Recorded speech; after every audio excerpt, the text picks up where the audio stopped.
Hello, everybody, and welcome to episode 37 of the Titanforge podcast. My name is Dratnos. I'm joined by Tettles. Hello, I guess I am joining Dratnos this week on the Titanforge podcast. And Trell. Hello, I'm joining Dratnos and Tettles on the Titanforge podcast. Hello, I'm great. It's great to be joined by both of you here. So, okay. I think that's an X on the bingo sheet for cringy intro. I think that we've hit that bingo square for all 37 episodes so far. We are doing it. All right. Okay, so this week we are going to talk about, we've got a couple of things. We're going to talk about the class balance changes that we saw coming out a couple days ago that they're not yet in the game, but we have the announcement. They'll be in with some hot fixes. And we'll be talking about the difference to our kind of main topic, our main discussion topic this week, is the different playstyle of the 6 different tank specs. Mostly in Mythic Plus, but we'll also cover Raid a little bit. Raid's a little bit less interesting than Mythic Plus in this way, but definitely still will be something we touch on. I think there's a lot more difference to how the tanks play in Mythic Plus than there is in Raid, though. So yeah, that's what we'll talk about. Hi, Nerf. Give him a wave. Okay, so let's talk about our social media presence. We are on Twitter at TitanforgeWow, where you can follow us and ask us questions that we will answer on the show. You can also ask us questions in our Discord. And if you're interested in supporting the show, we have a Patreon, patreon.com/Titanforge, where you can help pay us money. People who are doing that are... What, Tettles? Nothing. Go. All right. The deal.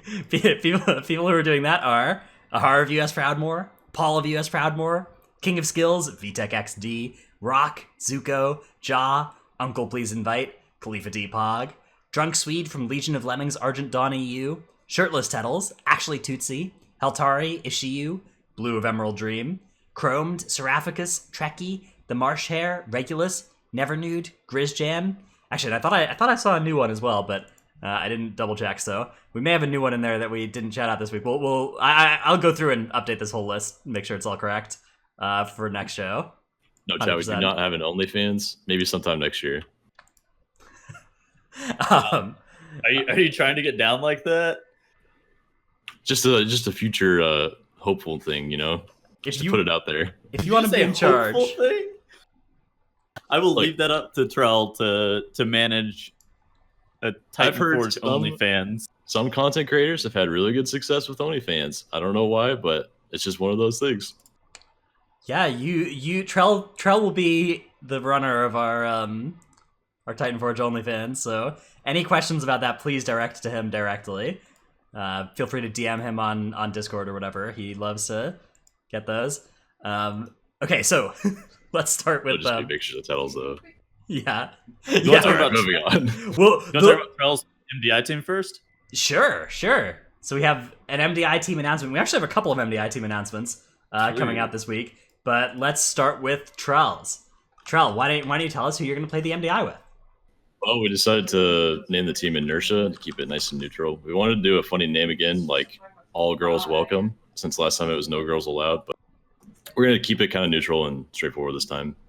It was going to be Nerf on the team, but he had a big announcement with his wife yesterday on Twitter where they announced that they're having a baby. So he'd have to miss the LAN, and he's just going to coach the team instead. So the roster is myself, Undead, Drastic, and Fu, and Leo. I also told Leo. Nerf is pregnant? Yeah, Nerf is pregnant. Yeah. Congratulations. Nerf. So yeah, that's Trell's MDI team, Inertia. Pretty exciting team there. Yeah, we'll be playing in KSM, and we're really excited to get on Tournament Realm, I think, starting on March 3rd, if I remember right, March 2nd. I also will be on the Tournament Realm, competing in Keystone Masters, as part of a team called Account Wide Essences, so be on the lookout for that. Who's that with? Corey May, Jacob, Twisted, and Facts. Okay. Nice. Yeah. Not bad. Yeah. We actually considered naming ourselves that. I bet a lot of teams want that name just to put it out there for this. The thing is, everybody's gonna root for you if you're named Account Wide Essences, right? There's no 100%. way. All right. In addition to that, we also have an announcement of a team that you may be familiar with called Method NA. So Method NA, let's see if I can find this announcement. I don't know if I can. They are, of course, still with J.B. Yeah, okay, found him. Perfect. Yeah, there it is. Dude, it's so hard to find tweets on the fly. All right, I got it though. Method NA has had the monumental task of replacing Nerf Tank this season, but they've got their guy. They have Lighty moving to tank, and then they have joining the roster is Lip from Complexity Limit, who played Rat Pally on their kill of N'Zoth, and is now joining up this roster. He's, I think, a pretty competent multi-classer, so I would expect to see him on a lot of different stuff in the MDI, whatever they need.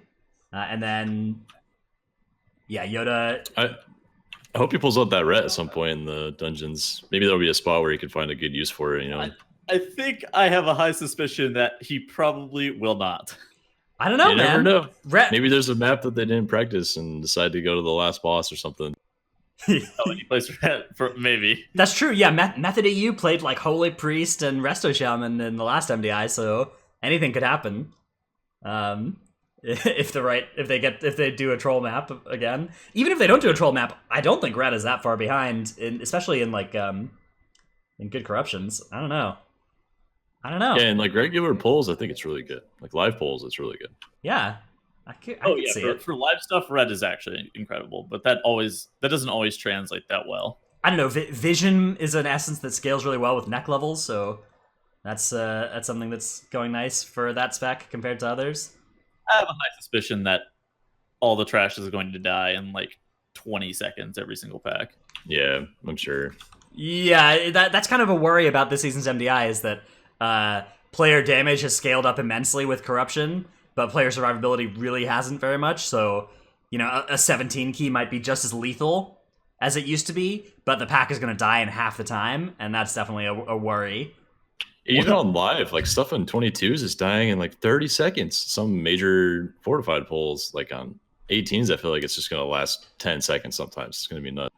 Yeah, it's definitely a spooky thing. We'll have to see exactly how it plays out, because the MDI's kind of already been about stuff melting really quickly, and now that'll maybe be even more sketchy. Like stuff will still have to melt quickly, but you know the being hit by one ability might just kill you, depending on what key level they choose.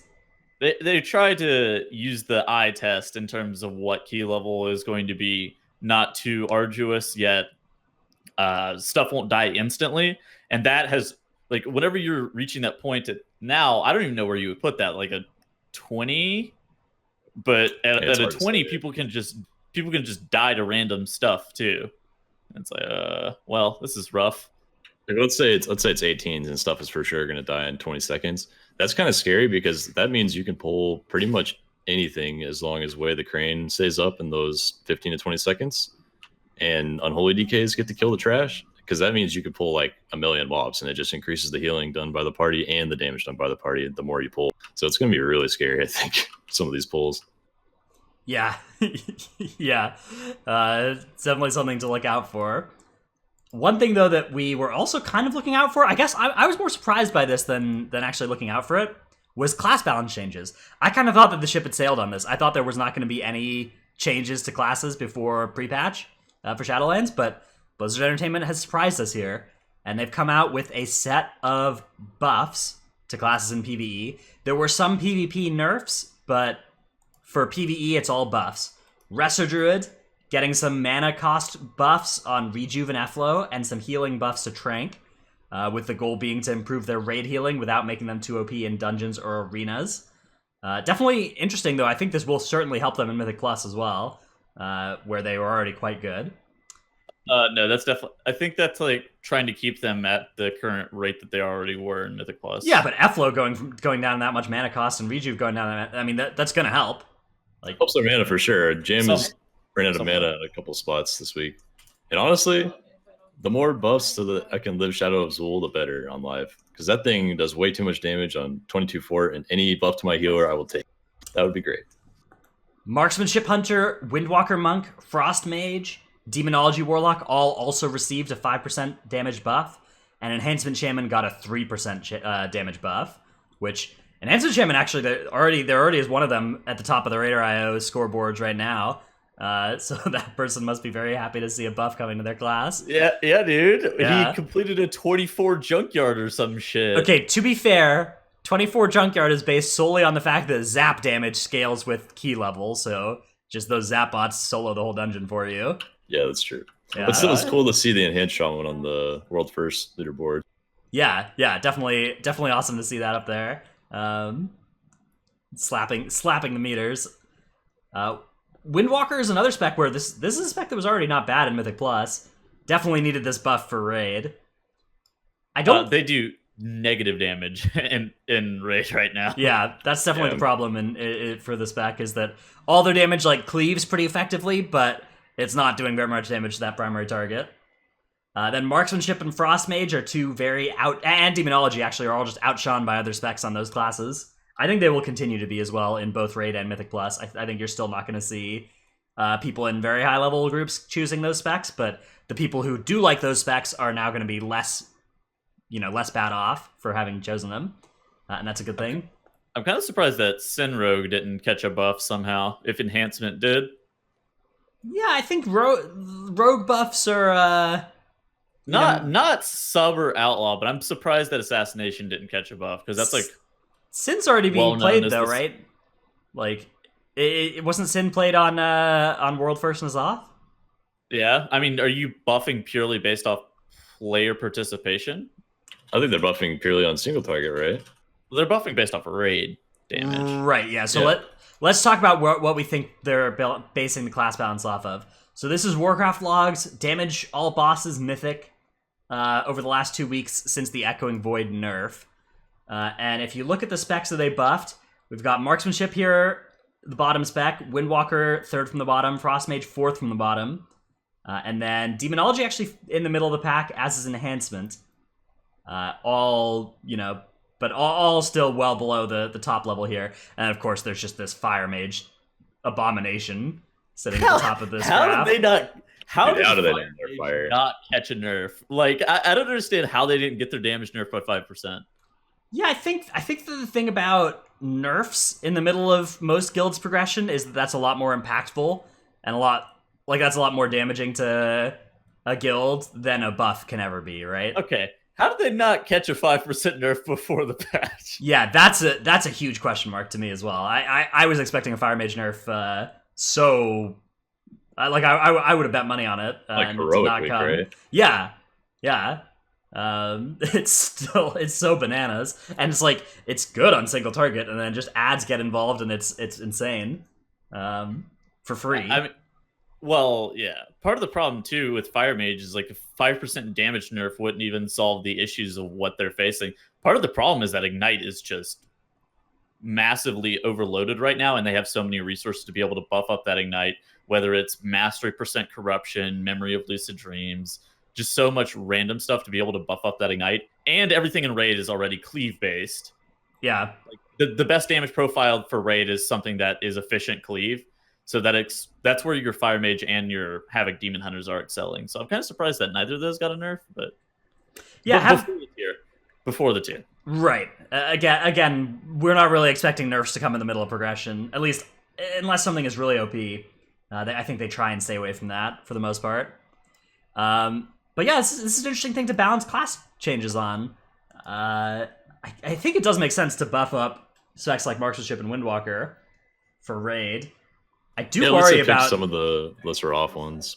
Yeah, I worry about buffing. Like, it's not like Windwalker was bad in PvP and Mythic Plus though. Like, I don't know, 5% across the board is less than 5% buffed their overall damage, of course, because it's not going to affect corruption and everything. So these buffs are smaller than 5% or 3% or whatever. No. It's smaller than that because that's not how the aura scales. So if they have a negative 29% aura modifier, then it will be changed. And say they get a 5% buff, it'll be changed to a negative 24% aura modifier. That's not a 5% buff. That is a 4-point-something% buff. No classes right now have an aura modifier. That all gets washed away every full patch. No, everybody has an aura modifier still. I'm 100% sure. They bake it in each patch though. Each patch Windwalkers Windwalker's aura modifier was negative 29%, and it got changed to 24, so it was like only a 4.5% buff. Okay, fair enough. Either one of you could be right. You certainly could be right. I thought that they removed the aura modifier, like that the aura modifiers got just changed to they just changed the base values every patch based on the aura modifier, but I could be wrong, or they could have not done that with 8.3. All right, let's talk about some other changes that are upcoming. We have some horrific visions of N'Zoth changes for upgrading your cloak. That first of all, coalescing visions will now drop in higher numbers from assaults and daily quests starting next week. Starting next week, we're having coalescing visions dropping in higher numbers. We don't know how much these higher numbers are, but that could be nice. If it's a small buff, then it won't really be impactful. The unique 5 inventory cap on Vessel of Horrific Visions has been removed, allowing you to carry as many vessels as you like. Good, although why don't these stack? Yeah, please stack. My inventory is so full all the time. Yeah. Don't you have to do?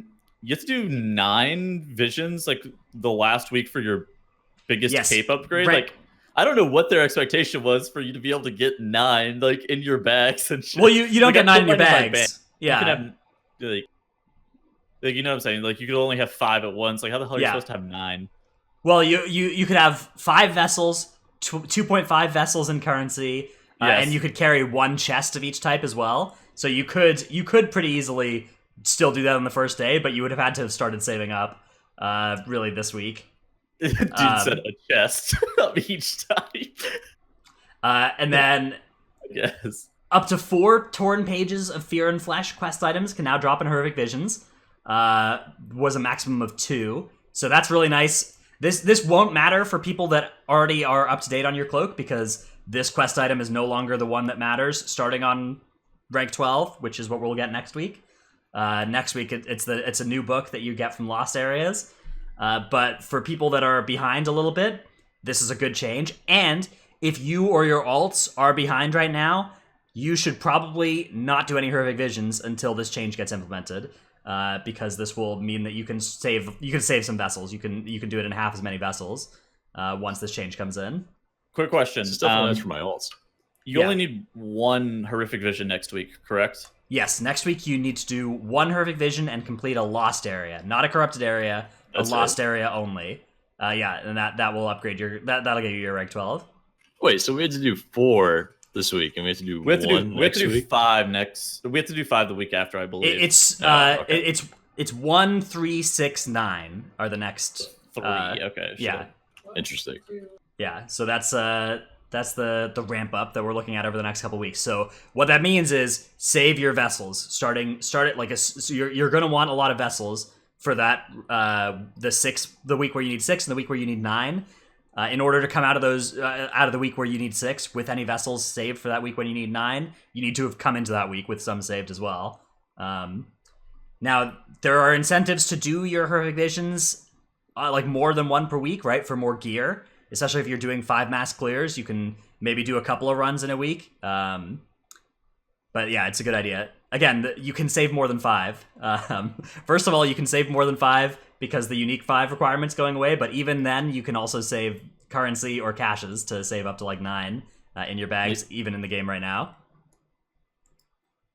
Okay, so that's the Horrific Vision changes. I'm pretty excited about those. Tettles, do you have any thoughts on them?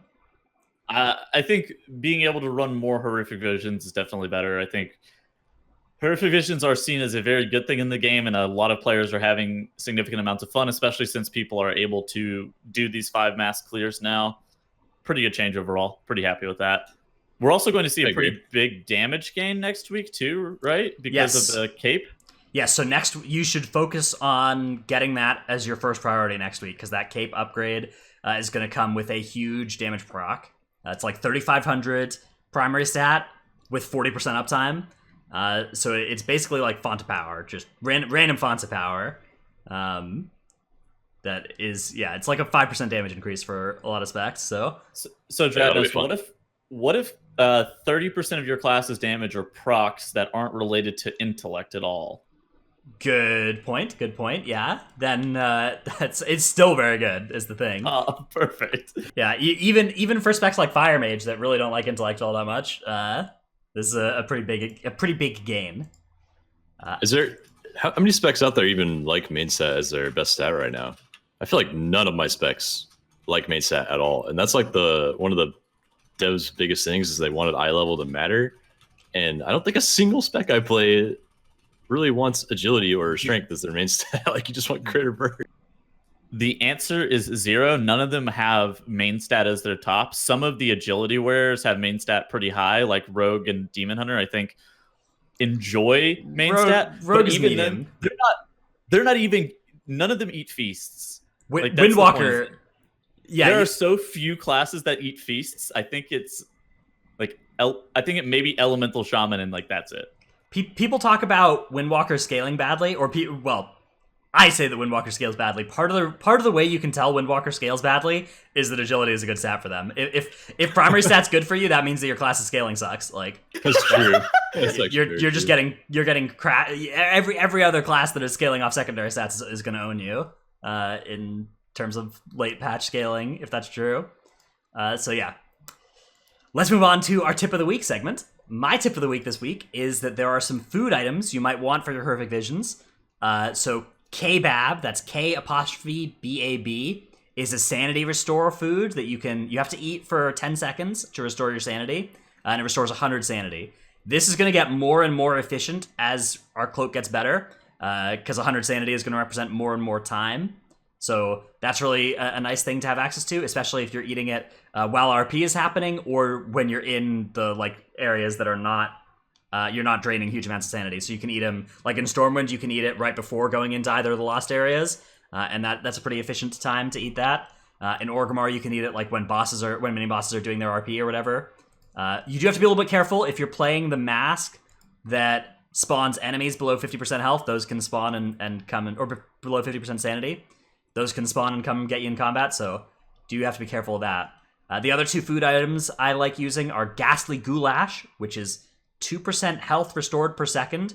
That's a huge tankiness increase. When I play like Enhancement Shaman in Horrific Visions, that goes a huge way towards making you able to tank 10 mobs at once. Like that'll restore many health bars over the course of the Horrific Vision. So big value there. Or if you're playing a tank, like a Blood Death Knight or whatever, then I like playing Baked Void Fin instead, which is 20% movement speed. Yeah, me too. You can also play a food that reduces the duration of CCs on you, but I think that is the least valuable one.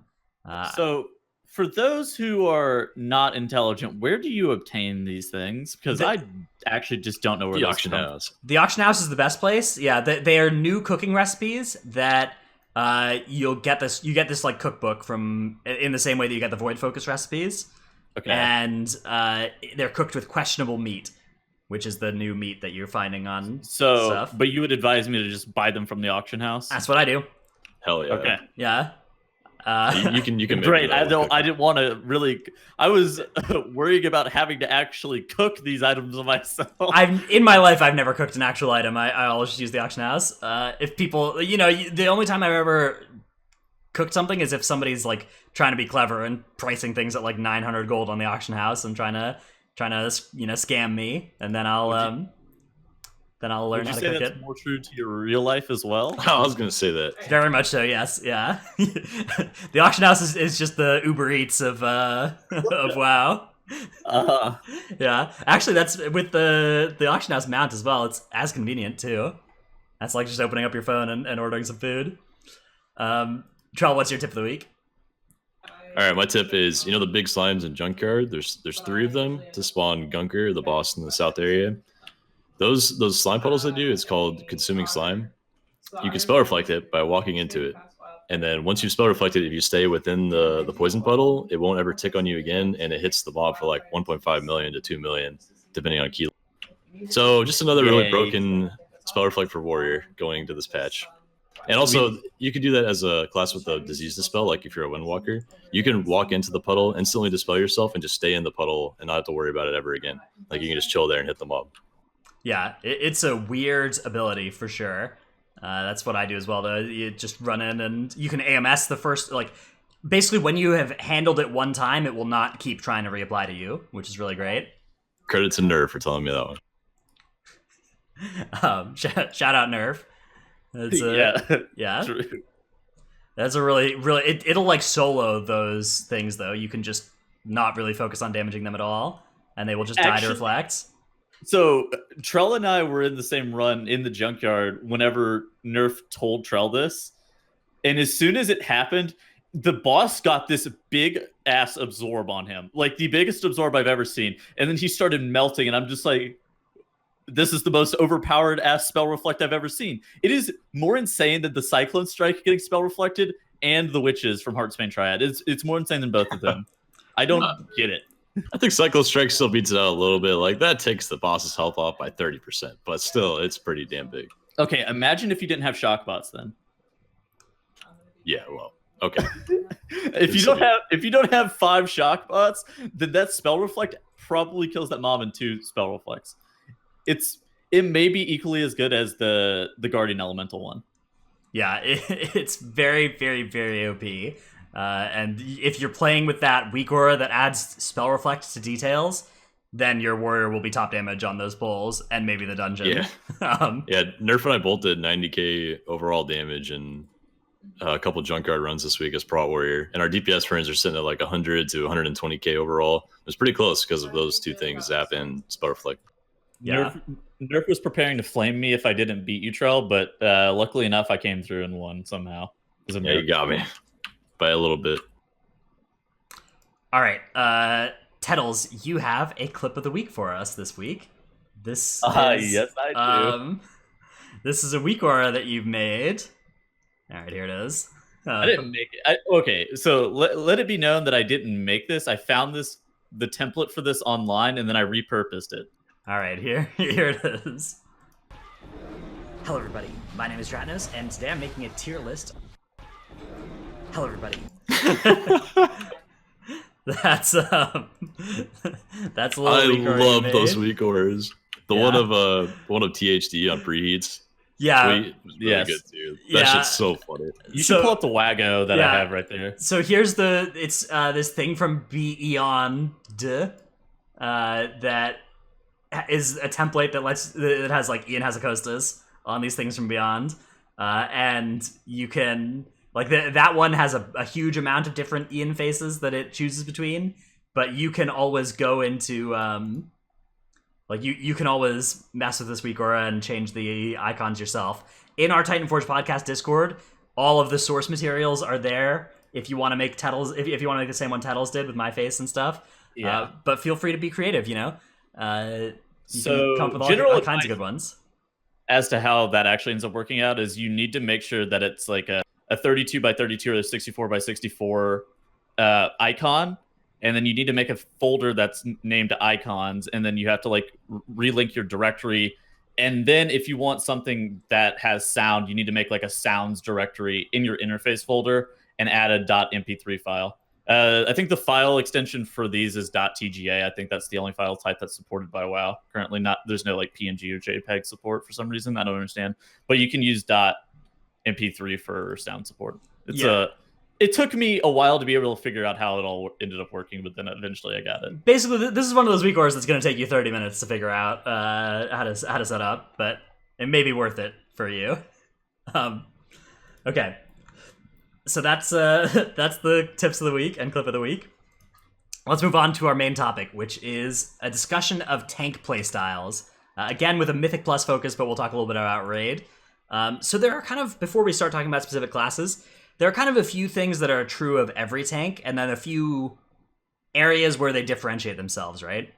For instance, I'd say like being proactive versus being reactive for incoming damage is kind of a thing that differentiates tanks. You know, you can identify a proactive tank by someone that needs to have demon spikes up before they get hit or whatever, and a reactive tank is someone who death strikes after they get hit. And those are kind of the two fundamentally different ways of handling incoming damage, right?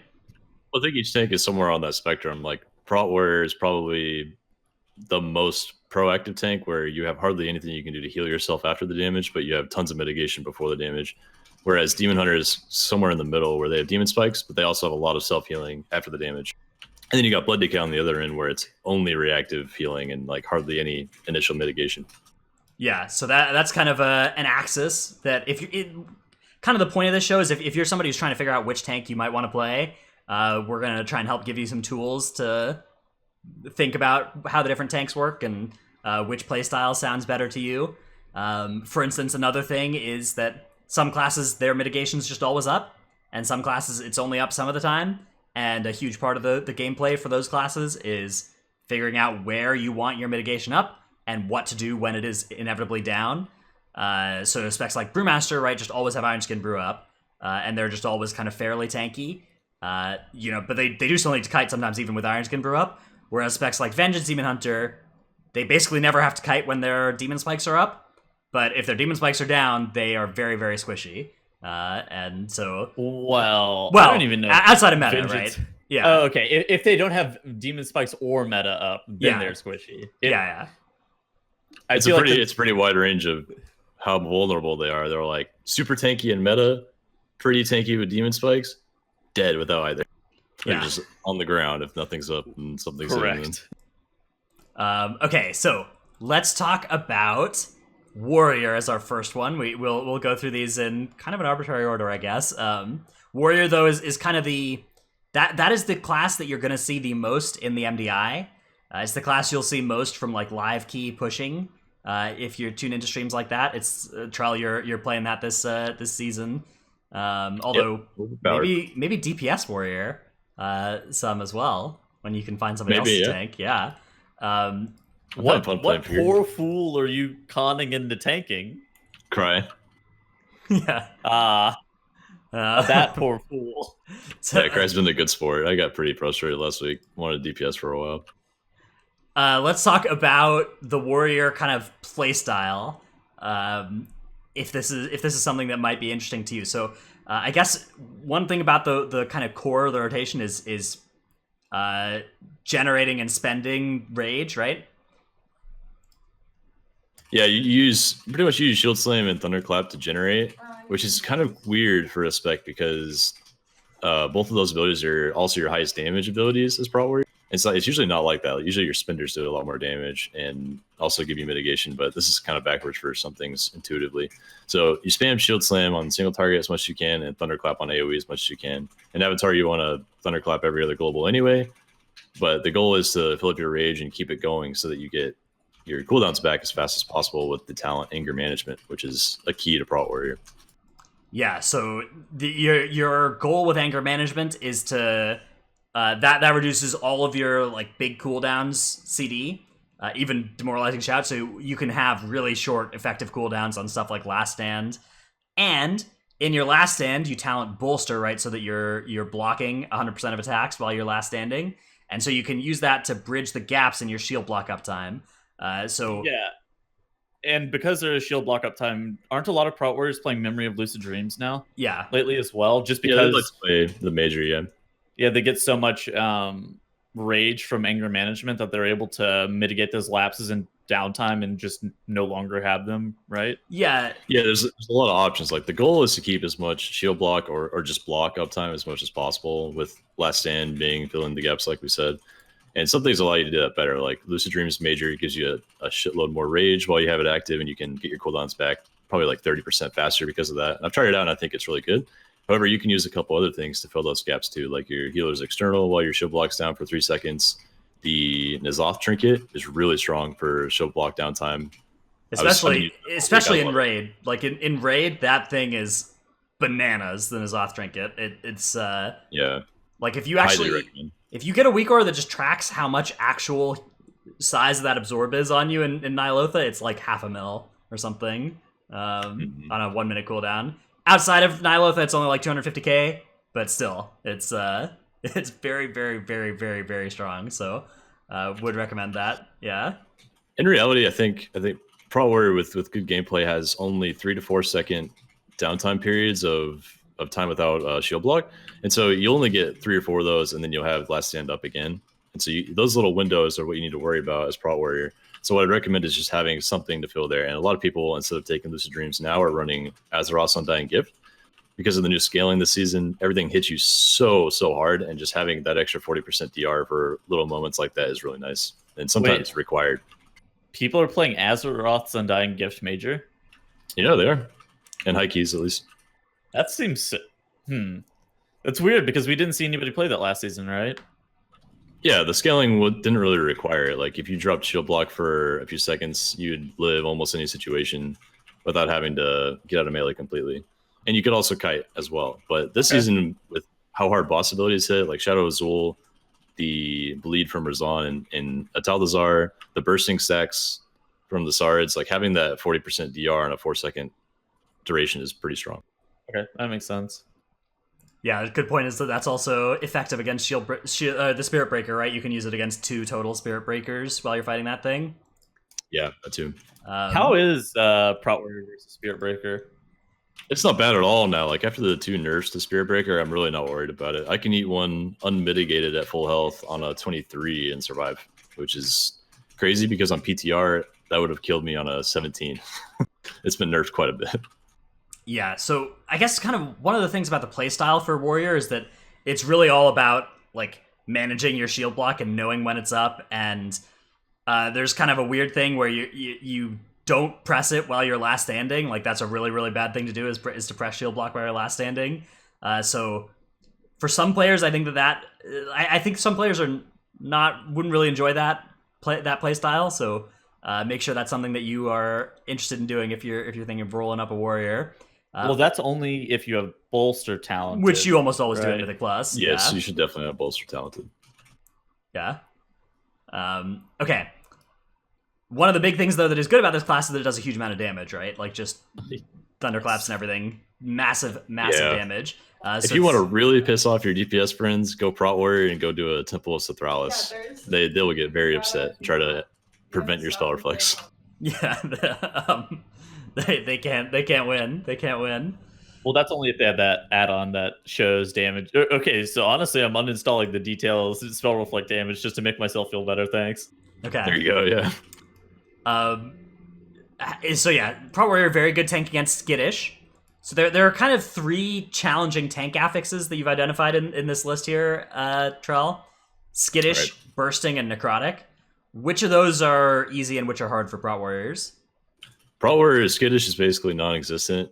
The way Prot Warrior's damage profile breaks down is that you have a Thunderclap every other global, which hits in a really wide radius with the normal Prot Warrior talents. And so threat is just not hard. Like even on a spread pull where mobs are coming at you from many directions, you can easily get threat as long as you have Avatar running, which you should on the beginning of most pulls. Whereas other tanks only have AoE damage like once every 6 seconds, like Brewmaster has Keg Smash, which we'll talk about later, comes around every 6-7 seconds, and that's it. You don't really have major AoE threat outside of that. Yeah. How about Bursting and Necrotic? Bursting, Prot Warrior is pretty bad against Bursting. Like you can plan your cooldowns solely for Bursting, but if you do that, that means you're not going to be able to use them on the pulls at all. And you also have more health than Brewmaster, although it's not really the highest health tank. Like it's kind of in the middle ground, I think. On the lower end, actually, these days. Yeah. Prot Warriors. Brewmaster has the lowest health, and then Prot Warrior the second lowest health. So Bursting doesn't hit them as hard, but they also just don't have good mitigation. Wait, I thought Prot Pally had the lowest health. Right. Yeah, they have very low health as well. Do they? Okay. I haven't played my Paladin in a while. And then Necrotic is an interesting one because Warriors. So Necrotic is easier for classes that parry or dodge a lot, right? Especially on single target. Warrior have constant sources of mobility, where Warrior just has heroic lead. Well, okay, so it's kind of weird. Like on paper, Prot Warrior is really bad against Necrotic, right? Because they can't dodge or parry it that much. They just get stacks really quickly. But in reality, Prot Warrior takes the littlest amount of damage to the face with proper gameplay.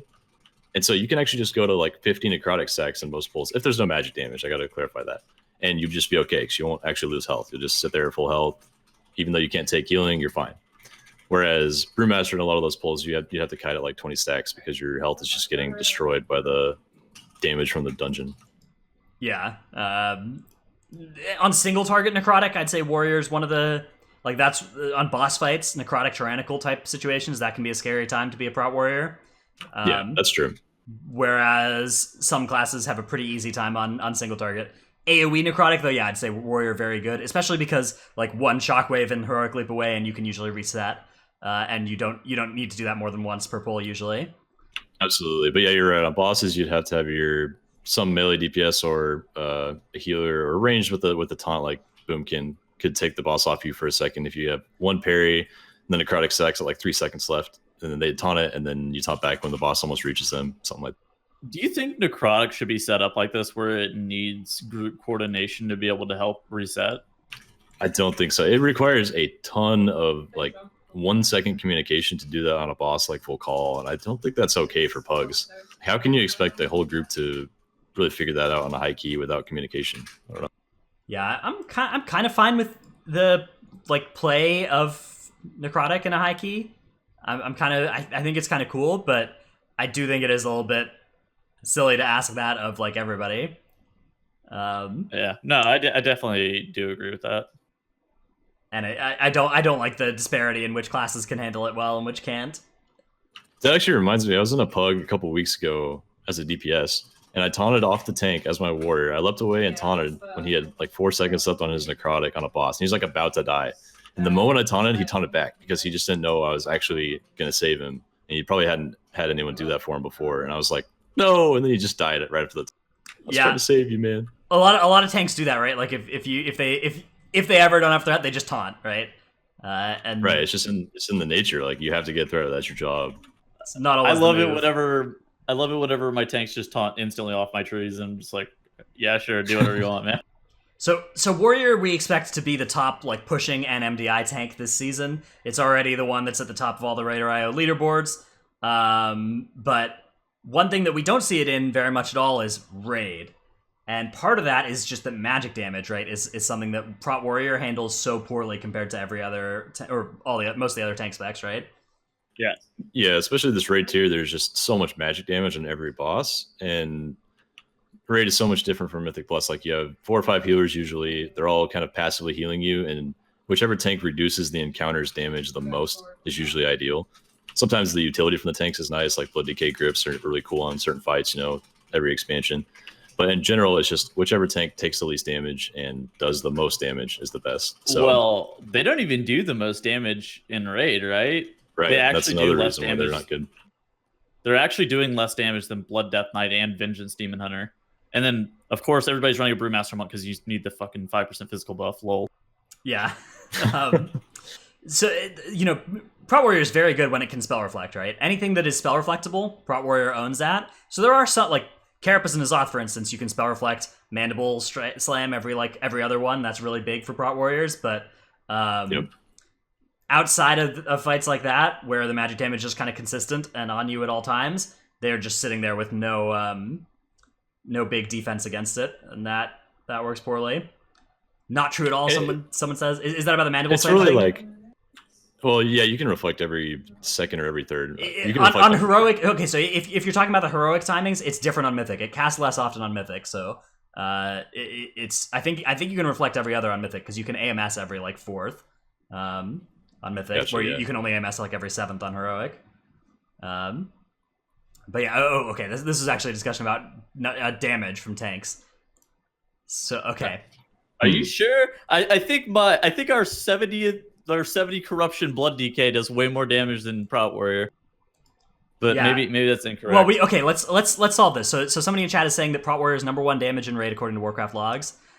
Let's investigate. This is a big discussion because that could just be corruption. Maybe it was even the pre-nerf Echoing Void. Well, this is post nerf too. And yeah, let's set 95th. Are you taking all encounters? What are you taking? Yeah, so this is damage all bosses, tanks all item levels. Let's look at damage to bosses. Yeah. What about Just Shadow, boss like to single boss. target? Damage to bosses, Prot Warrior also here at the top of this, but there are a lot less parses than them. Let's take a look at rankings. Actually, this is one way to sanity check this. You can't do all bosses. Yeah. If you just look at the rankings and we can see, all right, from all tanks, we can take a look at which tanks are actually getting the top rankings on a lot of the bosses. So Boost is a huge Prot Warrior that always has really high damage parses. But if you look at these, on most boss fights, there are a couple Prot Warriors that are doing high on damage here, but most of these top rankings are not warrior. On Shadowheart, it actually is a warrior on first.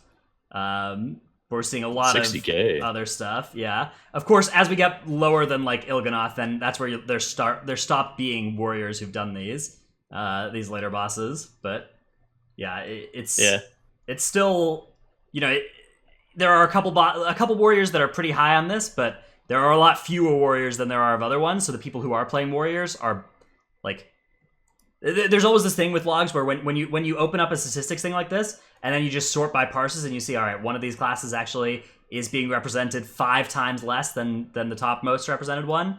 That's always going to be an effect that means that like there are a lot of mediocre players that are gravitating towards Brewmaster, right? A lot of the multi-classers are going to play the Brewmaster, right? The people who are playing Prot Warrior still are the Prot Warrior one tricks, right? And so that is going to be an effect that helps Prot Warrior and hurts Brewmaster on a graph like this. Or they're the warriors in my guild who play Mythic Plus, but also just right on the side. Right. I think we're the only double Prot Warrior guild out there. We're currently 6 out of 12. It's pretty funny. Yeah, you guys are gonna have a good time when you get Carapace. That's gonna be a good fight for you guys. No, I'm not kidding. You just spell reflect. You can probably spell reflect every Mandible Slam, I think. Oh yeah, we probably could. Just taunt everyone. You just taunt everyone and reflect. Might be Megapog. And then we also have Avatar for each giant ad spawn at the last phase. That'd be good. Whoa, yeah. That'd be fun. Oh, yeah, because, you want those to actually live sometimes. You don't. Well, you gotta get threat. That's the problem. Yeah, the third set is one that you want to live. You can just play the AoE taunt essence. What are they gonna do? Yeah, that is a good point. There's no counterplay. We just play Ox Statue because Brewmaster Monk. Yeah, but they spawn pretty spread. Like, I know the mass taunt doesn't get all the mobs all the time. Like, I've been talking to my girlfriend that plays Brewmaster on that fight, and she has problems picking up threat. And your guild Tettles, I've been talking to her about. Well, yeah, because they spawn 60 yards away, but yeah, so Statue does not get all those. Well, okay, so they start mailing you, and you just walk in, and then she AoE taunts off. Yeah. But that's not when the problem is. It's when they spawn. You want to make sure that they don't hit your raid members when they're all over the place. And so something like Thunderclap, which we talked about earlier, is the best thing for Skittish, is ideal for that case as well. So we'll have fun on that boss. Yeah, you guys are gonna own that boss for sure. N'Zoth the Corruptor itself, that may be a little bit more sketchy. They're gonna die. Yeah. First mind rack cast, they're just gonna instantly die. There's 0 counter. Like, we'll deal with that when we get there, okay? Maybe they'll nerf it. Yeah, it'll be a nerf boss by the time Twitch Prime is on it. I expect the warrior would actually just die to the first mind rack cast. All right, we're talking about the Thought Harvesters here, not the interruptible one from Psychus. Yeah, those Thought Harvesters are gonna be very brutal. Let's talk about Brewmaster Monk, though. That's the next tank that we want to talk about, the playstyle of it. Of course, Trell, you used to be a Brewmaster before you decided that you wanted to betray all of your loyal fans. Oh my god. Flavor of the Month reroll. So, for those who don't know, Trell, whenever he's in private Discord channels, he sits there and was like, LOL, all of my YouTube viewers keep commenting about when am I going back to Brewmaster Monk, but little do they know I'm doing this just to spite them, to rile them up. Very false. I multi-class. I play with Warrior for high keys and MDI, and I play Brewmaster on live usually, and then whatever tank is fun at the time. Okay, yeah. So what is it that you like about the Brewmaster Monk playstyle? Brewmaster is just really fun because it's so mobile. Like, you can always get somewhere if you need to be there. And keys especially, you have tons of control over the mobs, and you can place yourself wherever you want to be, like in melee range or 100 yards away pretty quick. And then you switch to another class like Blood Decay or Prot Warrior, and you're just like, I'm a slow-moving tub of molasses compared to Brewmaster. Yeah, that's definitely a big difference between Brewmaster and the other ones. The other thing is, you can set up your initial mitigation and just forget about it. Like, you can set up a 21-second Iron Skin Brew and forget about it for that amount of time, which is kind of the same case with Last Stand, but you could do it more often as Brewmaster. And so that being said, you can kind of lead the key more effectively without losing focus on the more important mitigation things, because it's already gone 20 seconds ago and you got it going. I enjoy that personally, so I can focus on controlling the packs, but maybe not everybody. Yeah, one problem with it this season is that, like, you kind of still have to kite with your Iron Skin Brew up in high keys, right? Like, you're just still getting slapped around compared to last season. Yeah, we do take a lot of damage right now.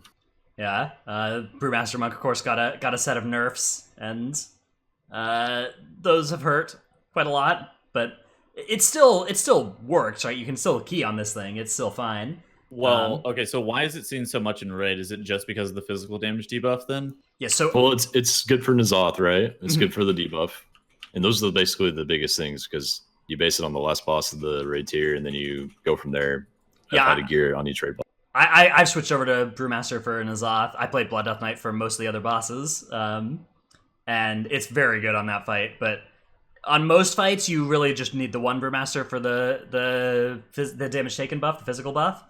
And then, honestly, I think that Blood Death Knight, Vengeance Demon Hunter are both better than the second Brewmaster as your other tank. Like those are very strong, tanky tanks for requiring very little healing, and that is not something that Brewmaster does very well.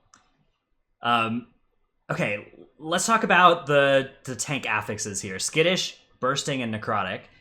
You were talking about Keg Smash being on a 6-second cooldown. I know when I've played both with and as Brewmaster, sometimes I feel really, really, really vulnerable when that Keg, like, if I am losing threat on stuff and I Keg Smash and like I miss something with it, I just can never get threat back. Has that been your experience as well, Trell?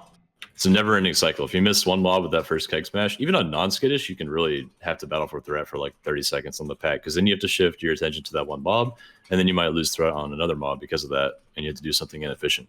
So you have to, like, as opposed to Warrior, you have to wait till all the mobs are within range of the Keg Smash before you even do your very first one. Like, you got to make sure the group members that you're playing with understand that, because you're not going to have a lot of threat until that first Keg Smash. And then as long as you hit every mob, you're probably going to land the second Keg Smash after that, so then it's okay. But yeah, and then you get your Breath of Fire. You get your Breath of Fire rolling on them if you hit the first Keg Smash and everything, but if you don't, then you don't get that dot on whatever you missed as well. And it just kind of all cascades into a disaster from there. Yeah, every time I swap back from Warrior to Brewmaster, for whatever reason at the time, people die in the key. Like, they'll just die to threat because they forget how much of a challenge it actually is for other tanks sometimes. Monk actually has a pretty good tool for bursting as well. High bursting stacks, Zen Meditation. I'd say Monk is probably the best, except maybe Prop Pally against bursting, because they can't immune it. But they have two humongous cooldowns that work really well against it. Dampen Harm and Zen Med are huge DRs that you can channel or cast before the bursting and just mitigate the entire thing for free. And you have the lowest health out of the tank. Right, so since bursting is a % health damage thing, it is the least bad against Monk, because Monk has a low health pool and a high... Even though Monk has a high effective health, it's low actual health. Right, and some of the bursting goes into your stagger, just a little bit to the magic damage portion of stagger. 30% or whatever, yeah. Necrotic is something that Brewmaster can have necrotic challenges in certain situations, but is really very good for it in most cases, right? You can on single target, they're unmatched. Yeah. Like, you can just naturally drop stacks without even having to worry about it all the time because of how much you dodge hits. On AoE, you have lots of tools for kiting. The only time Brewmaster is challenged against necrotic is really when there's a mob that you can't kite, or a pole that you can't kite, like if you're in a snap spot. That's when it's challenging. Yeah, but that there is challenging for everybody, right? And it's worse for everybody else because Brewmaster is still dodging, a pretty high percentage of those. Those attacks. I would say that Brewmaster is probably the best versus Necrotic from my experiences too, just because of like 100%. Having that immense amount of mobility with roll / G torpedo, whatever they're playing, Ring of Peace, all of those other tools in their toolkit. I think they're probably the best at Necrotic. All right, let's talk about Guardian Druid. So Guardian Druid, the year of the bear. Tettles is it's the year of the Vengeance Demon Hunter. Okay, we'll get to that soon, but let's talk about Druid. So Tettles, Trell, you guys have both actually played Guardian a little bit in the past couple months. This is a spec that I think one of the main things that you'll know you're playing with a Guardian Druid is if they die 2 seconds into a pull. That could be a Death Knight too. Yeah, that could be a Death Knight. Death Knights can die at any point in a pull, though. Guardian Druid is really those first 2 seconds of the pull, where they're just very, very, very likely to be on the floor.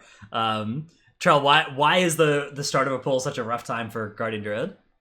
So Guardian Druid is kind of based off of proactive mitigation, right? You get several Iron First stacks going and your Thrash stacks going, and then you're You take a small amount of damage after that, but initially you have to get to that point.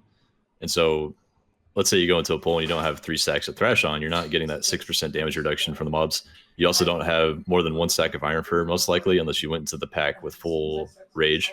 Then you could probably have 2 on pull. But without that, you kind of have to ramp up your mitigation, whereas other tanks, like Prot Warrior on the other end of the spectrum, just have their entire mitigation kit the moment they enter the pool. Yeah. So that is a challenge for Bear for sure. Bear does get to be extremely tanky against physical damage when they, like, if they know it's coming, right, and they can stack up some Iron Furs. So stuff like the Spirit Breaker, for instance, they can tank that really effectively compared to everybody else, because Iron Fur is effective against it. That's true. They're pretty good against that. And once they actually get the pull started too, whenever they have their Thrashes out, they get a lot of rage just from like Rend and Tear and just by spamming Thrash. So they're able to, once the pull gets started, they're okay. But getting those mobs grouped up, that's where you're going to want to use stuff like your Iron Barks, your Sacks. I would say that using the Holy Pally tried and true bop me while I group these mobs is probably better for Bear than other tanks as well. You could also just run around in stag form if you would like, and while the bop is on you and grouping mobs, I mean, there's just so many things that you can do. Yeah, But you can. You Yeah, just have to play around it pretty heavily. Yep. Druid actually can do fairly good damage, even with a fairly tanky build. They are pretty high damage, and they are one of the specs that scales Twilight Dev best, and Echoing Void. But Twilight Devastation is really the main Mythic Plus tank damage essence or corruption these days. And bears have a high health pool, so they do high amounts of damage with Twilight Devastation. So very cool, dude. That's very cool. So yeah, when you're asking how good is Druid against Skittish, part of the answer is, can they proc a Twilight Devastation in the first 5 seconds of the pull? It's the same thing. It's like Skittish is hard at the beginning of a pull too, because they don't have their stacks up yet. But once they get going, they do have a really good threat. It's actually, I think Thrash just does more threat than most tank AoE abilities. I feel like for sure more than Kicksman. Like, they also have Moonfire that they can spam if they do ever need to actually kite. So they can run away from the pack and just keep Moonfiring to maintain at least some threat. It's not good threat, it's just something, though. More than other tanks. Yeah, Paladin's also is nice, though. Paladin's kind of the other tank that can maintain a lot of threat from range by kiting through Blessed Hammers and Consecration and stuff, but Druid also pretty good at keeping, some threat while kiting.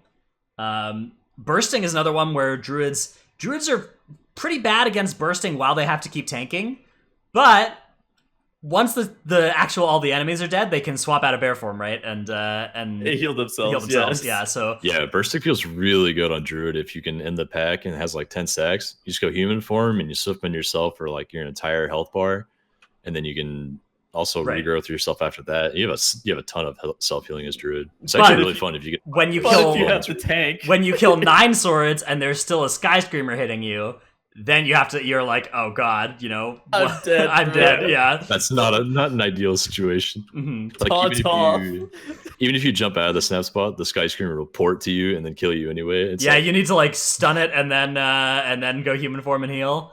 Or you just YOLO it and you just heal anyways, and you pray it doesn't kill you. Yeah. I've seen that one a couple of times, I'll be honest. Yeah, I've seen some I've seen some things from some Guardian Druids as well. Human form, a very scary thing to be in, though. I think the funnest part about Guardian is the times you can find some off healing to do safely in human form. Like one example that I like to do is on Kragmaw, the Boston Underrot. If you shift human form right as he starts his tantrum and wild growth the party, you'll hit all 5 players, and then you can Swiftman yourself right after that, or someone else while you're soaking the ticks, and then hop back in bear form before the boss comes back and melees you. I mean, he'll one-shot you if you're in human form, so you got to be careful, but it's really cool to do and helps the healer quite a bit. And you can run around in stag form too, so you just have more movement speed to be able to soak stuff. Another one is also Soulbound Goliath. While making sure that you do this well is important, but you can actually shift out whenever he walks into the fire and Swiftman yourself to top yourself and then go back into bear form. However, if the fire despawns moments before you are able to get that off, then he will melee you and kill you. Interesting, Tuttles. That's who would do that? I don't know, man. That's a great question. All right. let's move on to Death Knight. So Death Knight also has a weakness on pull, as the star identified, right? Like at the start of a pull, you can very much die playing Death Knight 2. You kind of have these first couple globals where you need to cast Marrow Rend to build up your bone shields. And one problem with that is Marrow Rend is a single target damaging ability, so at the start of a pull, you also need to generate threat. So you often end up in the situation where you go into a pull and you're like, all right, I gotta do one Marrow Rend to build up some bone shields, and now I need to cast like Blood Boil, Death and Decay to try and get some threat on these things, and then some like AoE Heart Strikes, and then you're low on bone shield charges. So realistically on pull, you'll often want to like Dancing Rune Weapon at the start of a pull, or Vampiric Blood into a pull so that you can have some free time to do these threat generating abilities and not just be dead. But you can't always do that, so sometimes you're going to be in big jeopardy at the start of a pull, right? It's true. I've never liked that about DK, having to choose globals between survival and threat. I've never liked dealing with that paradigm. I know some people have made it work, and Legion it was a lot better because threat wasn't nearly as difficult to get, and you could just put down Death and Decay and pretty much have threat for a couple seconds normally. But in this expansion, you got to really work for threat as a Blood DK. Aren't people playing Red Thirst now as opposed to Bone Storm in pretty much all situations? In high keys, yeah. In like below 20, you can play Bone Storm. Bone Storm is almost a waste of your runic power these days in higher keys than like 15 probably. That is such a shame. Yeah, that's the thing. Is Death Strike Strike doesn't even heal you enough. Death Strike's healing scales with the incoming damage in a really nice way, whereas Bone Storm's does not. And yeah, Red Thirst is actually a damage increase now because it gives you more uptime on Vampiric Blood, which gives you more Twilight Devastation damage. So, yeah, we got Star chat, very seasoned Blood DK player, affirming our thoughts. It's I don't know. The big problem with Blood Death Knight is still that like in just a regular plus 22 fortified, a freehold shipmate or whatever can come and hit you for half your health with a white auto attack. Dude, that's the worst feeling ever. Does it actually? When a tiny neutral mob walks up and just kills you as a tank, you're just like, yeah, is this really okay? What in the world? Well, okay, so for those who don't know, DK got a pretty substantial hit to their base armor rating. Yeah, and since then they have not been the same. It's never been the same. Yeah, it's good in raid. Like in raid, you're fine because nothing in raid hits as hard as a freehold shipmate does in the plus 22. But yeah, in those plus 22s, you really start falling over on it. Like the ceiling on how high you can push as a Blood Death Knight is just a little lower than those other tank specs because of the fact that you're just going to be actual one shot at a much lower level. DK is also a spec that doesn't have much mobility. That's a drawback too. Oh, they're so slow, man. It is good against bursting, so you can AMS to prevent the application of bursting stacks to you, which is nice. And is really fun because in a key where you actually are like able to survive the initial hits, you are in big control of your own life, right? In a way that other tanks like rely on healers. A Blood Death Knight really doesn't rely on any healing. If you are like you can survive for 30 seconds without any healing in a way that no other tanks really can while tanking. I'd say Blood DK appreciates externals or trees more than other tanks just because they have more self-healing and their mitigation is so based on the self-healing that they just need as much damage reduction as possible to make sure they don't get one shot. So like bark and trees are just so nice to have as Blood DK. Yeah, and then Necrotic, also not good for Blood Death Knight. Self-healing reduction is bad, and it's no longer AMSable as well. They changed it in patch 8.1 such that you can no longer AMS to prevent new stacks of Necrotic being applied.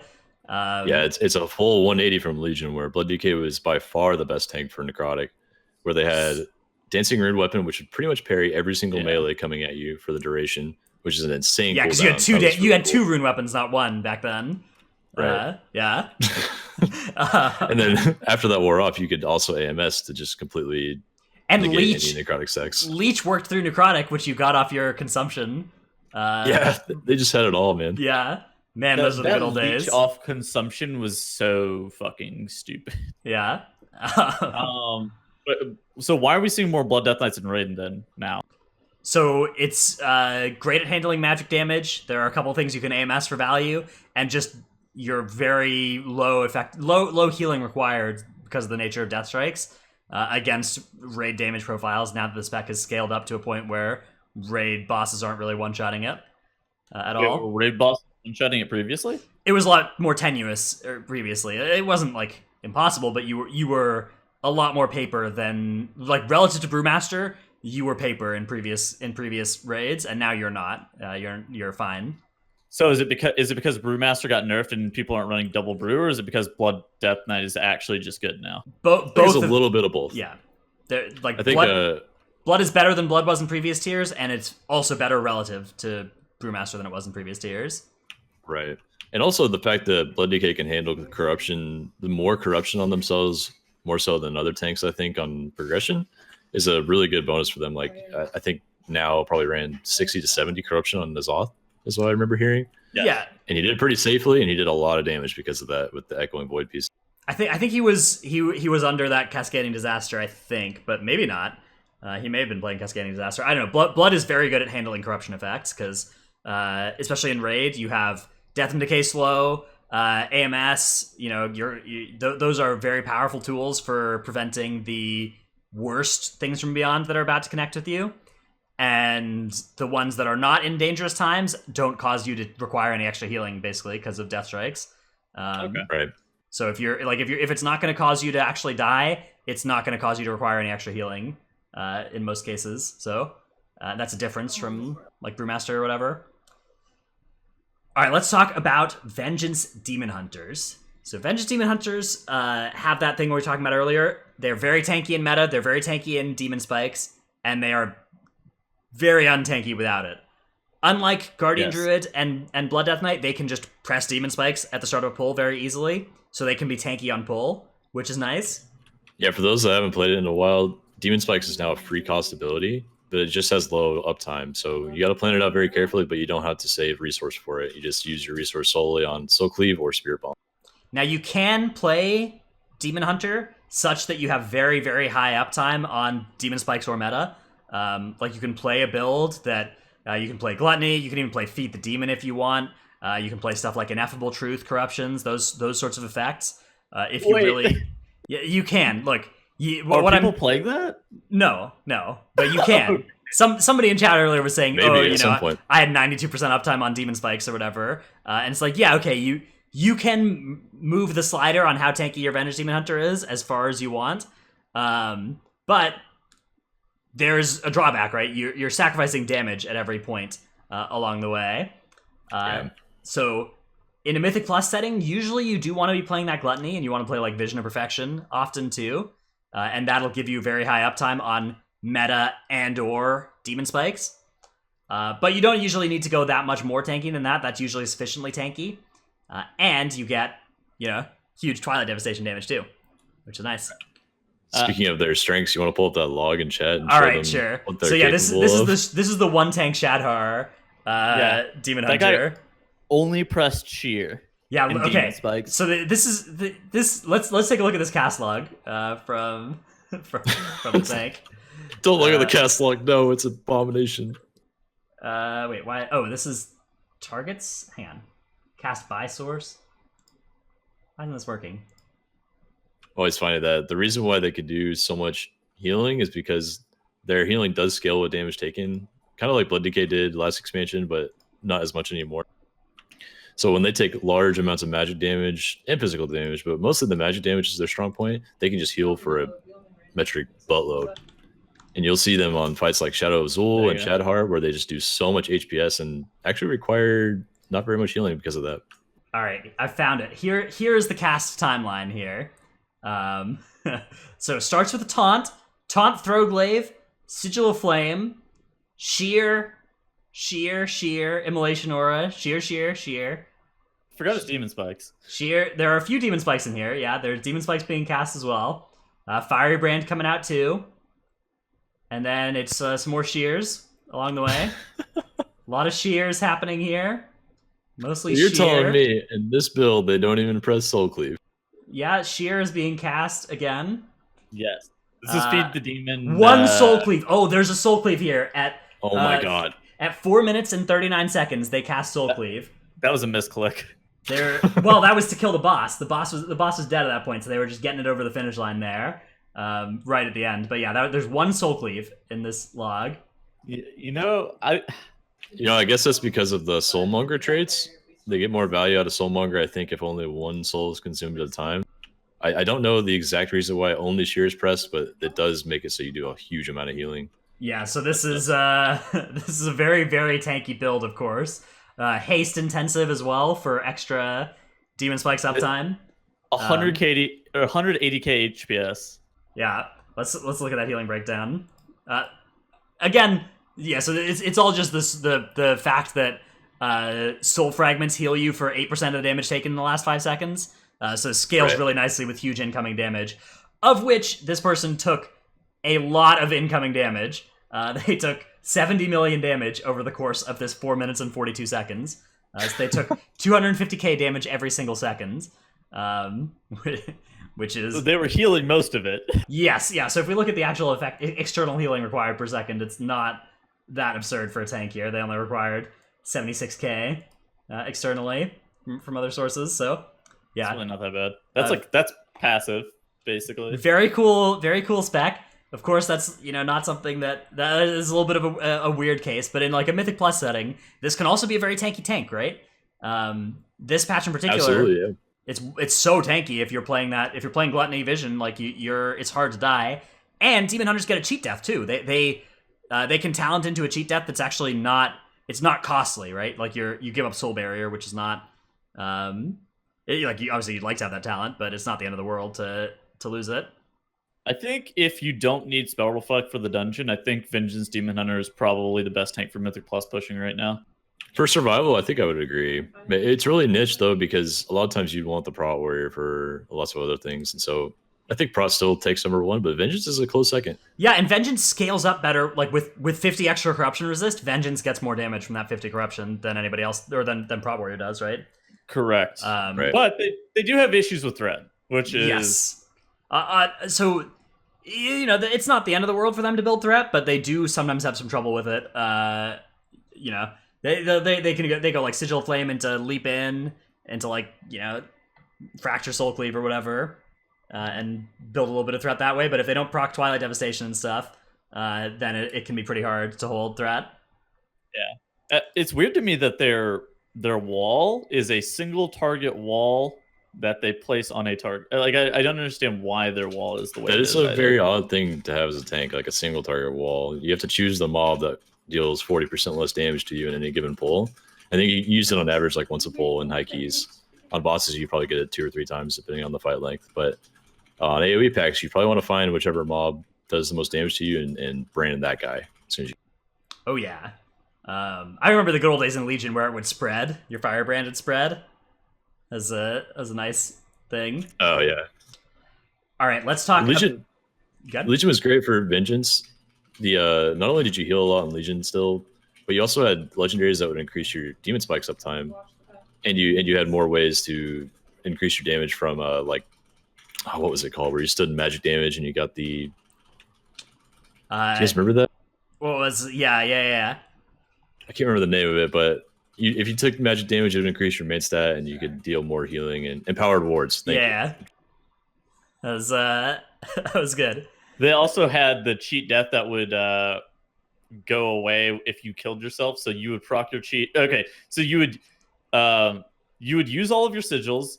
You would use meta to replenish all of your sigils. Then you would proc cheat to replenish all of your sigils, and you would just chain them over and over again. And then after the pull is over, you would leap into a trash pack, die, get master res, and then go again. Yeah. That was back in the good old days when cheat deaths would reset on death, which does not work that way anymore. Always so funny to watch Shaq leap into a pack. Yeah, he would have like these spots on every... After every pull, he would like jump and die to fall damage. He'd have these perfect fall damage spots. And I just laugh so hard every time watching him die after every pull on purpose. It was so good though. You got like 3 metas every pull sometimes because of cheat death and sigil resets. It was really strong. Yeah, but that was Legion. This is no longer. All right, let's talk about Protection Paladins here. As the final of the 6 tank specs. This is one where it's kind of like Vengeance Demon Hunter in that you need Shield of the Righteous to be up to be tanky. Unlike Vengeance Demon Hunter, you're equally dead when you don't have Shield of the Righteous up, but Shield of the Righteous doesn't actually make you all that tanky compared to what Demon Spikes does. So Right. this is a very squishy tank in the current iteration of the game. That's kind of the main problem with Prot Paladin. Is that even in Shield of the Righteous, you just aren't naturally tanky against much. Your self-heal. So this is also a tank that does do some self-healing to itself, but its self-healing is based off of the percent of missing health it's on, not based on the total amount of damage it's taken recently. So it scales a little bit less well into high keys because of that. And it can only heal itself once every like 10 seconds or whatever, depending on haste and talents. So you can't, build up some runic power and then spam death strikes in a way that Blood Death Knight can. So that's a difference with Paladin. Paladin, I think, is one of the toughest tanks to be playing right now in like keys and stuff. Yeah, I think you're right. The scaling thing from their self healing is kind of a problem for Pally going into higher keys, but it is a fun class to play with all the utility from bubble, spell warding, boss, party heals, and everything else you can do. That's pretty crazy on certain affixes. Right. So yeah, group utility is kind of the thing that Paladin gets that other tanks don't get. You can put an external on one of your DPS. You can sack one of your DPS, which can be big for certain boss mechanics and abilities. You have a lot of personal defensives that you can use as well. You have bubble. You have you have bop. Those are very powerful things. You have freedom, and you can lay on hand somebody. You can talent into your heal being AoE or being on your friends as well. Although often that's not something you'll actually do in Mythic Plus. That's more of a raid thing that Right. you'll do there. Or if you're trying to play with no healer, for the most part though, you generally don't do that in Mythic Plus. And that's kind of, I guess one thing to note is that it does also have Avenger Shield, right? That's a huge part of the gameplay too. Is that you're like you can single-handedly lock down a mob. You can get a ton of interrupts against a bunch of different boss fights or whatever in a way that other tanks can't. So that can be pretty cool too. Yeah, I think the most recent time I saw Prot Pally in a progression setting for raid, it was on Xanesh. BDG ran 2 of them because they can single-handedly interrupt every single Terrified cast. So. Yes, Yeah, that's true. It's very strong. That is a very cool part of the Prot Paladin. It is smart to multi-class onto that for Xanesh as well, because that boss doesn't really do much damage to the tanks either. So it's a fine one to play a tank that has a little bit more weakness there. I think it's interesting that Prot Pally is probably the best like supplemental tank for raid, but part of the problem and the reason that you're not seeing them this patch is because they are just so bad versus or not that they're so bad, but they just don't get enough damage from corruption. And this patch right now, you're just running, oh, hello, Blood Death Knight with 80 corruption. Nice to see you. How are you doing? And then, like, of course, like we were talking about earlier, you're just your physical damage debuff. Because Prot Pallies don't have very much base health, so they are scaling Twilight Dev half as hard as Blood Death Knight is. And that can be bad. They do have a lot of tools. They have good tools for a lot of different affixes, though. They are probably the best tank against Necrotic and Bursting of any of them. So Necrotic, they can bop and bubble to remove Necrotic on themselves and then cancel it if they need to. Like they can bop, cancel, bop fairly frequently to remove Necrotic from themselves. Against Bursting, they can also, like they have a lot of self-healing that is effective against Bursting, or they can bubble it, or they can talent Spell Warding for Bursting weeks too. It is an option, but Bop has a lot of utility in a lot of dungeons too, so it's situational there. And Skittish is something that they have an AoE taunt in their bubble if they talent into that, and that can be pretty effective in a lot of situations too. So I think their damage on pull is normally pretty good, right? They're not that bad versus Skittish. Especially in medium-sized packs where Avenger Shield is hitting almost everything in the pack. That does quite a bit of damage up front, and Shield of the Righteous is something that's off the global cooldown that does a fairly high amount of damage too, so if they press 2 Shield of the Righteouses on pull, that'll do pretty big AoE threat.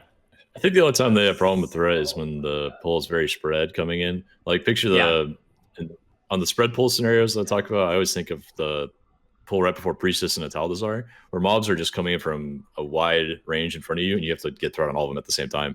So I think Pally would struggle with that, but everything else are pretty good on. Yeah, I mean, a nice thing about that pull, though, is that Pally just throws a shield at the Augur in that pull, and then they don't have to worry about grouping up a caster in the same way that other tanks do, because the caster's just So- silenced and running at you.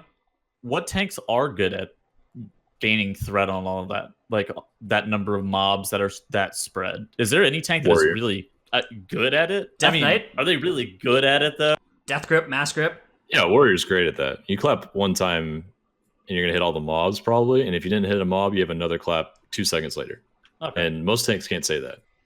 Yeah, Death Knight has grip as well for that kind of situation, right? And Demon Hunter.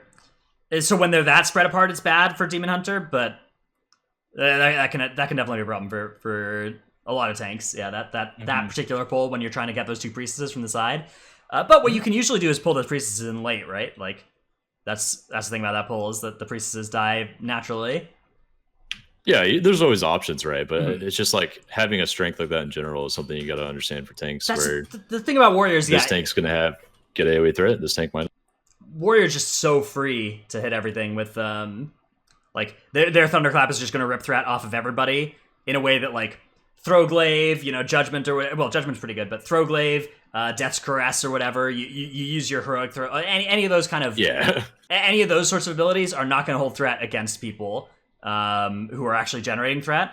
So that's a problem for you need more than those to build threat. Whereas and like something being hit by one of your spinning blessed hammers or stepping in your consecration for half a second, that's not going to build threat on it enough to keep it off of your DPS who are eye beaming, right? But Exactly. they do also gain threat from their healing. Yes, too, yeah, which is something It's true. to note. is a notable thing that is a benefit for Paladin. Yeah. Anyways, let's close this out by answering some. I see a good question in chat. We'll kind of move into question and answers with this. So this one's from Batman in chat. What would be the best tank for a new player or a new tank? Trell, what do you recommend for somebody who's new to this? Depends on what you want to do. I think for raid, you'd want to play Brewmaster as a new tank player. You can kind of hit and forget your mitigation for a while. You can probably survive most raid fights without even purifying efficiently at all. The Absolutely. most challenging tank would probably be Paladin in either set of content, because when you don't have anything up, it's pretty hard to live. You don't have very many options. You don't cheat death. Vengeance would probably be the next hardest for that. Yeah, I But think it for- depends on the level of content you're doing. Like if you're trying to do like +5 keys, Paladin's pretty like one of the nice things about Paladin is that it's very good at doing everything in a pug. Yeah, that's true. So if you're playing below the level where like damage numbers are actually really big against you, and you're just kind of trying to like start from there, you aren't going to run into the problems that we've been talking about. But Paladin does have a lot of buttons. Yeah. Every content is different, even at different levels in Mythic Plus, different difficulty levels in raid. Different tanks are better at all those situations. Like, I'd argue that saying Bear is probably the easiest to learn in all medium levels of content because it's so straightforward. Like, you press Iron Fur to take less damage, and you press your healing button, Frenzied Region, to heal yourself up. And otherwise, you press Thrash. I like great. I like recommending like Demon Hunter for people that are trying to like start tanking in a fairly high level this season. I think Demon Hunter's a nice tank that you have a lot of options in your kit for how much to focus on offense versus defense. And if you focus a lot on defense, you'll be able to live anything and get started there. So that's been my recommendation. But yeah, I think that really a lot of it should be just find out what playstyle you're most interested in learning, because whatever you have the most fun playing is going to be a great place to start. So I would go like that. That's part of the reason I like this episode. I wanted to do this episode was so that we could talk about the different playstyles of the tanks, and different people are going to hear different tanks and be like, oh, that sounds fun. And so go with that. All right. Next question comes from Morsha in Discord. Since it came up in general chat this week, it might be interesting to have a discussion about when looking at DPS meters, or about when looking at DPS meters is valuable, specifically overall. I think most of my depletes are easily attributable to wipes and mistakes, but theoretically higher overall DPS saves us enough time to afford to wipe. I personally don't know when to make that distinction. Tettles, what do you think about this one? In general, I think looking at overall can diagnose some problems. I think people are a little bit too gung-ho as to like what overall actually means relative to the scope of the key. In addition to that, it's very challenging to tell whenever people are actually losing single target damage to play for more overall or AoE. Think about something like Twilight Devastation. So say your single target say playing your single target traits or single target corruption is going to be gaining you 3 times as much damage on single target than what a Twilight Devastation build would give you. But Twilight Devastation is going to do twice as much on 8 target packs. Would you rather play for the Twilight Devastation, or would you rather play for the single target there? Personally, I would rather play for the single target, but that wouldn't be higher overall damage. You'd rather play for the Twilight Devastation in that regard. So sometimes overall can be misleading. As for like, okay, so if you're like depleting a key and you have a wipe or like multiple major mistakes, I would almost 100% of the time attribute a deplete to that.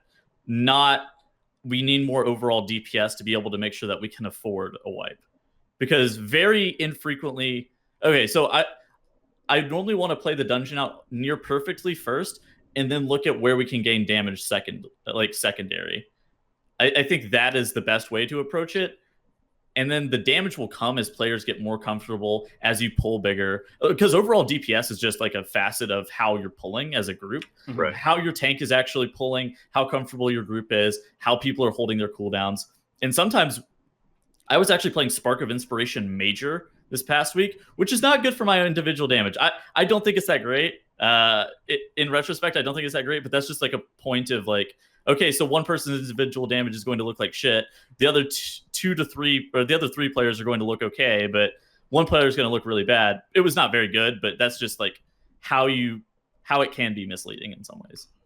Yeah, it's it's a metric that it's not like it's not valuable to look at overall damage, right? Like if you look at overall damage and somebody has, half as much damage as the rest of the group, like there's probably a problem there. Oh yeah, no, they're probably just they probably died a couple times or they're under gear. There are definitely good decisions players can make that will cost them 10% of their overall damage and speed up the dungeon. So you need to make sure that whatever culture you're building in your group doesn't stop people from making those decisions.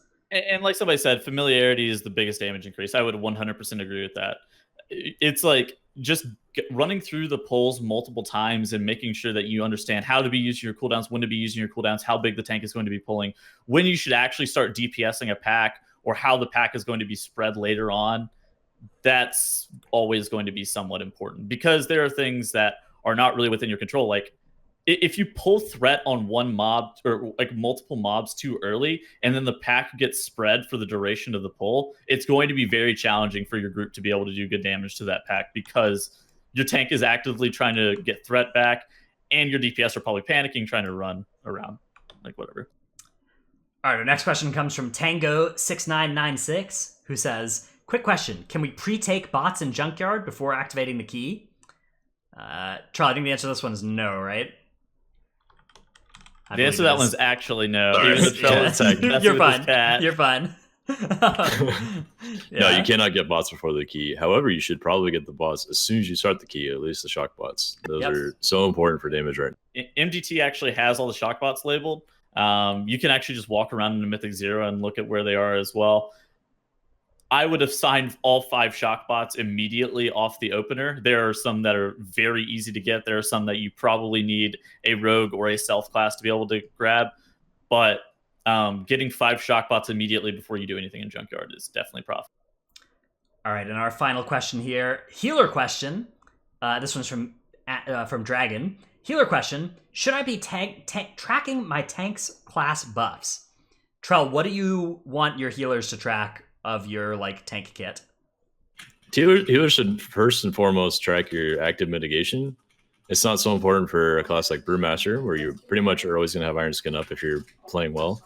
But for other classes like Demon Hunter and Prot Warrior especially, and Prot Paladin actually, you got to see when they have Shield of the Righteous, Demon Spikes, or Shield Block up, because when they don't, they're going to get destroyed. And when they do, they're going to take little damage, so you don't need to burst healing into them. One of the better healers that I play with actually tracks shield block charges too, so he knows when they're actually going to want Iron Bark. I think that's extremely valuable, and I'm always impressed.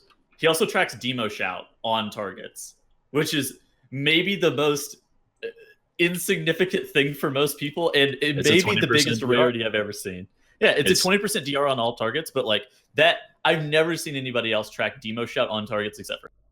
It's like, I'm always super impressed with healers like that, because they really know what they're doing and they know how their tank plays, and so you just feel more confident having them heal you, because they're going to know when you're going to take more damage. that's an extremely valuable skill set to have, and that's why I think everybody should multi-class and play all the roles in the game so they understand that kind of thing. Yeah, absolutely. A healer who has played some tank will have a much better understanding of like how it is that tank health bars move, and so that's and vice versa. You should understand your healer as well. By the way. Yeah, and tank should be tracking things that their healer like on their healer situation as well, so that they know, especially like if they have Iron Bark available, is a pretty big thing. Anyways, that about does it for our episode here. We hope you guys have enjoyed this one. Let us know what you thought of this, like the episode in general, the idea of the episode. If you liked it, we can do this for other roles as well. If you disliked it and you'd rather have us do different episodes instead, also let us know that, and then we can do that too. So we are open to any specific type of episode at this point. I think we're just kind of like, if you have any negative feedback, feel free to Discord DM it to Tettles. If you have any positive feedback, go ahead and put that in an iTunes review for us. Okay, those are the 2 different folders for those types of things. So holy shit, Trent. If you have any random ideas, feel free to join the Discord and chat us up. Yeah, definitely do that. Anyways, that's gonna be all for us. We'll be back next week. Bye, everybody. Bye. All right. Good show. Thanks, chat. What was the topic today? We talked about all the different tanks play styles. And that was Still doing. I don't know what he's doing, man. He's looking at his cat. Oh, the cat. Pog. So sleepy. He's just asleep on the back of the desk. Yeah, he's just asleep behind my fucking monitor, dude. I don't know what he's doing. He's just hanging out here the whole entire time. That's nice. Lucas is just chilling on the couch. He's happy. Oh, he's awake. Okay. Let's see who's streaming the video game. Do you guys want to go watch? We can host Felinator, since we have been trashing Prop Valley. Ooh, I do love. I do love hosting people after trashing their class. Yeah, that's It's about how I describe that. Yeah, that's definitely something I do. All right, what's he up to? I think he's still a solely prop paladin player, and he's really good at the class. So yeah, it should be good for people to be introduced. All right, yeah, let's go do it. We go watch him. He's battling Rixa right now in a 21. Oh, he's playing with Evade and stuff in the morning. Yeah, with Evade and yeah. Awesome. All right, gang, let's go watch. And yeah, we love Prop Valley. We love Prop Valley here. All right, bye everybody. Goodbye. Goodbye.